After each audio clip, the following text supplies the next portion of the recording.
Hello, this is Anaval from CollectionDX, and I'm going to preemptively apologize because this may be a horrible video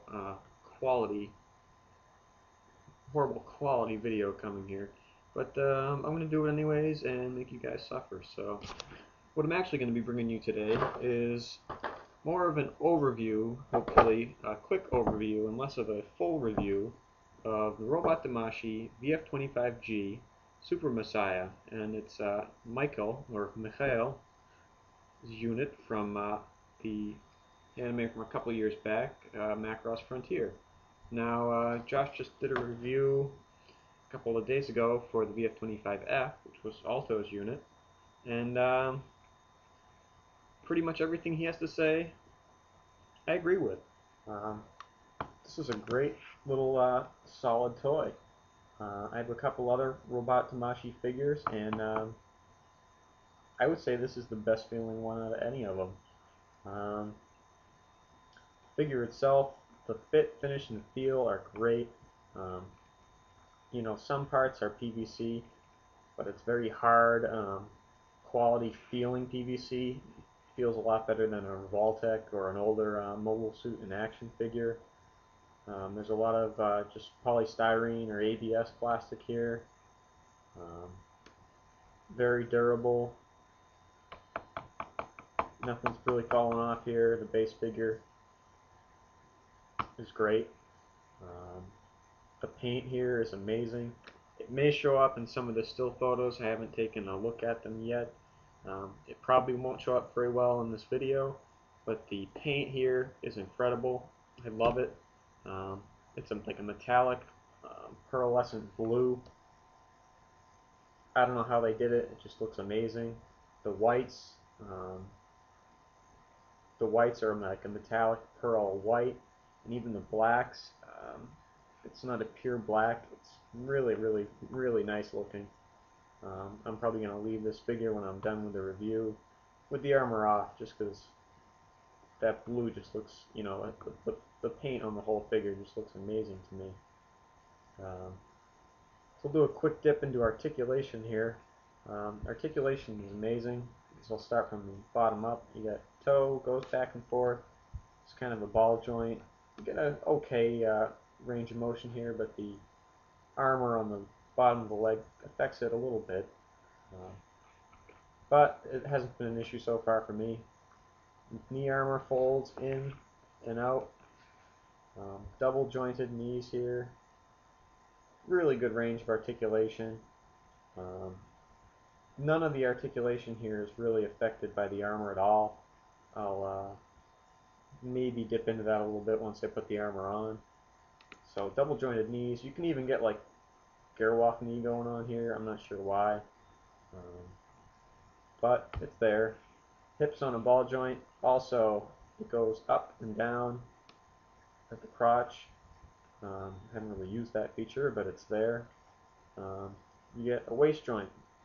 It is a ball joint, so you get some, you know, front and back, side to side, rotate. Top of the chest, another ball joint, so you can go kind of up and down, all around, any way you want. Ball jointed shoulders, and then you get a regular kind of one-way joint here.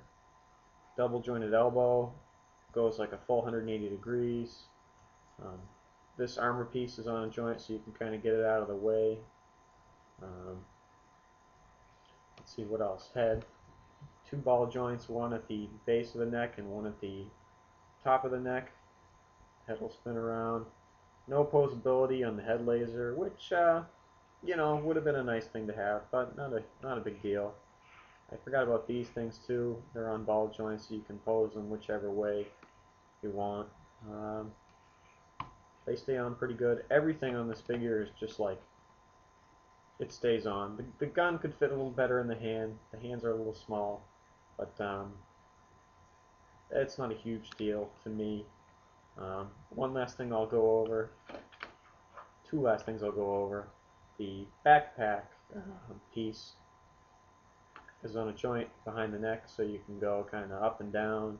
The wings fold in and out, and even the stabilizer here, the tail fins are on joints. This one on the right side it comes off a little easy. It's annoying me a little bit. At least it goes back in pretty easily. Before I go to the armor, I'll show you the gun. All plastic, hard. These little X fin things don't fold in. They don't give you alternate pieces to show them folded in. I would have liked to have seen that. But oh well, all gray plastic, no paint or anything. There is some printed detail on the legs. You get the SMS and the unit number 003. It looks good, it's crisp. I would have liked to have seen maybe a little more printed detail at a minimum, like the SMS logos on the shoulders or something would have been cool. But, you know, for its size, it's okay without it. You also get a little teeny knife that you can fit in the hand if you want. And a couple other hands, which I've got in the box somewhere. There's an open hand, a couple of closed hands, your standard stuff. They go on and off pretty easy.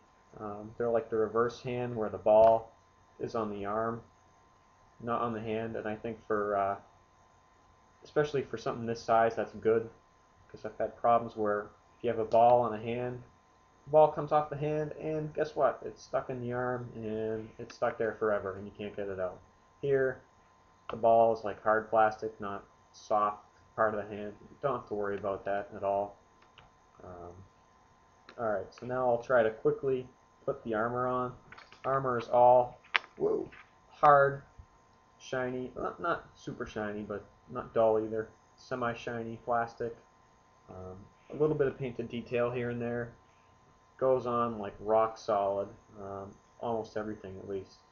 The back, on each side you put that piece on, you take the side piece, a couple holes it goes into, so that side's on. Excuse me while I go through the pile here. Here's the other one. 1, 2, that's on. These pieces, you may dread these from having the deluxe toy, but they're really not as bad. They're not perfect. Kind of just put them on, slide them down. If you hit them wrong, you know, if you touch them, they may come off, but overall they're a big improvement from the deluxe toy. Still maybe the worst part of armor on the figure, unfortunately. What else? You got these white pieces that go on the hip armor. They're a little difficult to get on. That actually went on easier than the last couple times. Maybe I'm just getting better. Maybe I'm lucky. Yeah, so what might happen is the whole main piece may come off. It's on a ball joint. I think Josh said that he finds it easier just to take that piece off, put the armor on, clip the ball joint back in, boink, you're done. Let's keep going up. These are kind of a pain in the ass. The missile pods. This one's a little bit loose. There's a ball joint that attaches the arm to the pod, and then a peg that goes into the piece of armor on either side of the neck. I'll try to do it on camera, but what usually happens is it comes apart, and then you need to screw with it, and then reattach the pod to the top of the bar. You say that side's a little loose. I may try to do something to tighten that up. I'm not sure why. One side's fine. Put that side in. And what might happen, what usually happens to me, I usually leave these upper leg pieces for last, because when you're handling the figure, trying to get the rest of these pieces on, you'll hit those and they'll come off. Shield, like 2 or 3 holes, 3 holes, goes right in, easy. Chest, clicks right on. That's it, click. What else do I have left? Crotch piece, I forgot about when I was down here. Just kind of pushes on, and it's solid on there. The piece here in the center of the back, a couple of holes, fits in. Now these boosters are really good solid connection. They're pretty different than the deluxe toy, which had like a couple of tabs and just kind of like clicked on there. Here, these spikes actually go like inside of the pod, and you just like slide the pod down. It's kind of hard to do this on toy. Sometimes what I'll do, which I found is easier, just get done, and like I said before, this little stupid tail fin came off. So that's probably going to get glued or something. I don't know. We'll see. But that just slid down and like caught over that spike, and it's not coming off. You don't have to worry about it at all, like the deluxe toy. Everything here, I mean, most of it attaches the same way. It just fits better, and other stuff just doesn't feel like as much of an afterthought like it did with the deluxe toy. So there it is with all the armor on. They can pick it up, shake it, up and down, left and right, whatever. People are probably freaking out. Everything's on there good. You know, boink, oops, yeah, that's what I told you about. You know, you touch that, it might come off, but you're used to it by now, I guess, you know, if you had the deluxe toy. And this tail fin, this one stupid tail fin, you know, is going to get something done to it. Other than that, it looks good. There's a minimal paint on the armor parts, you know, a little bit of white and blue here. The tips of the boosters on the back. These little greenish, grayish guys at the bottom of the legs. These thrusters are ball jointed, and they look really good. It's like kind of a metallic-y gunmetal paint, or maybe they're cast that way, but they look good. These guys you can open up. I don't know if you can see, there's little missiles in there. You kind of spin them around to the front if you want and open them. Probably can't see. I have no idea how good this video is going to come out because I'm doing it with the world's worst, crappiest webcam, and it's probably really bad. But on the figure, my conclusion here is it's really good. It's a great piece. I think Josh felt the same way, especially after handling the VF-100s. This is like a million times better, solid. Doesn't transform, but if you want something that transforms, get the deluxe toy. If you want something just, you know, Batroid mode, you can pick it up and play with it. Don't have to worry about, you know, breaking it, or, you know, this is more fun, I would say, unless you're looking for the transformation. You can just pick it up and whatever, don't worry about it. It looks great. It feels great. Overall, it's a winner. I would say if you're looking to pick one up, head on over to angles.com and check it out. Thanks.